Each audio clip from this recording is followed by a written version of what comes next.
Is she dead? I think she's dead. Take what you want. Take everything. Take what you want.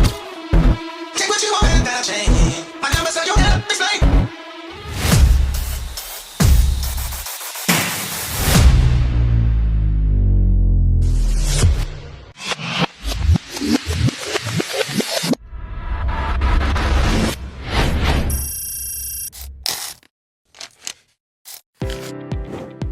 Bela negara bukan hanya tentang mengangkat senjata dan berperang di medan tempur. Bela negara adalah wujud kecintaan dan tanggung jawab setiap warga terhadap tanah air, yang dapat dilakukan melalui semangat, pengabdian, dan kesadaran untuk menjaga keutuhan bangsa. Nilai-nilai bela negara ini dapat kita pelajari dari sejarah perjuangan para pahlawan di Tugu Pahlawan dan Museum 10 November, Surabaya. Tugu Pahlawan berdiri megah di tengah kota Surabaya, menjadi simbol keberanian dan pengorbanan rakyat Indonesia pada pertempuran 10 November 1945. Monumen ini memiliki tinggi sekitar 41 meter dan berbentuk seperti paku terbalik, melambangkan tekad dan semangat juang yang tertanam kuat di hati bangsa Indonesia.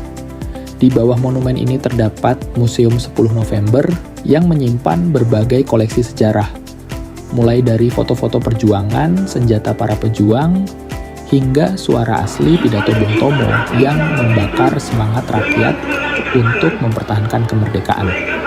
Dari kisah perjuangan di Tugu Pahlawan, kita belajar bahwa bela negara lahir dari cinta tanah air yang tulus.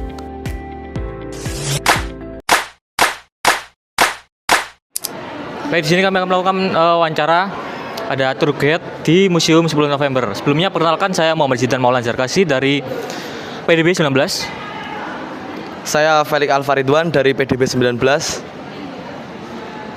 Saya Rafli sebagai tour guide di Museum 10 November. Nah, untuk pertanyaan pertama adalah mengenai sejarah singkat dari pembangunan Tugu Pahlawan dan juga Museum 10 November ini. Bisa sejarah singkat mengenai Tugu Pahlawan dan Museum 10 November. Sejarah singkatnya itu kan Bapak Soekarno itu membuat monumen Tugu Pahlawan ini tuh sebagai kayak menghormati atau sebagai kayak apa ya? Sebagai kayak menghormati para pahlawan yang berjasa sih sebenarnya. Berjasa pada pertempuran 10 November ini. Kan dulunya ini itu sebagai markas polisi Jepang. Ini itu dulunya itu markas Kenpeta yang namanya.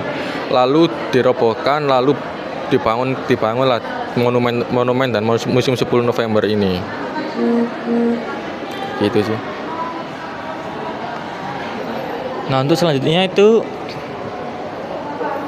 kan pada masa penjajahan itu kan setelah merdeka belum langsung merdeka, masih ada fase mempertahankan kemerdekaan. Nah, itu apa yang maksudnya apa saja yang terjadi pada saat masa mempertahankan kemerdekaan tersebut?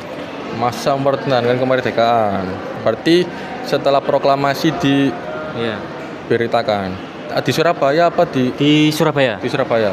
Di Surabaya ini kan berita proklamasi itu nggak langsung dapat ya.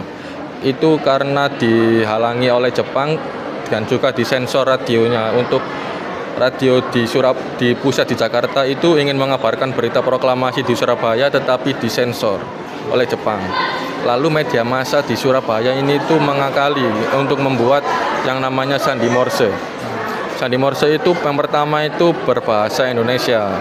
Lalu berubah nama menjadi dua bahasa supaya Jepang itu tidak tahu bahasa daerah, bahasa Jawa dan bahasa Madura. Ya. Foto-foto ini diambil dari Museum 10 November Surabaya, sebuah museum yang berdiri untuk menjaga memori bangsa. Museum ini bukan hanya tempat menyimpan benda-benda sejarah, tetapi juga ruang untuk merasakan ulang getaran keberanian rakyat Surabaya. Dari pesan ini, ribuan rakyat bangkit, dari orang biasa, para ulama, santri, pemuda, hingga para pekerja kecil. semua koleksi yang tersimpan di Museum 10 November bukan sekadar benda lama. Mereka adalah simbol keberanian, simbol patriotisme, simbol semangat perjuangan rakyat Surabaya yang rela mempertaruhkan segalanya demi Indonesia tetap merdeka. Kesimpulannya, Museum 10 November adalah pengingat bahwa kemerdekaan tidak hanya ditulis di atas kertas, tetapi ditebus dengan nyawa dan perjuangan nyata.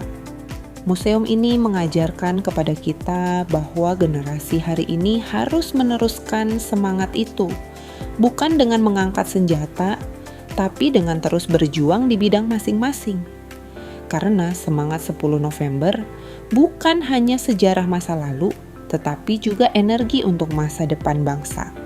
Semangat untuk tetap merdeka, dan 10 November 1945 menjadi titik sejarah yang membuktikan bahwa Surabaya bukan kota yang mudah menyerah. Surabaya adalah kota yang memperlihatkan kepada dunia bahwa rakyat yang bersatu dapat menjadi kekuatan terbesar. Sekian dari kami. Assalamualaikum warahmatullahi wabarakatuh.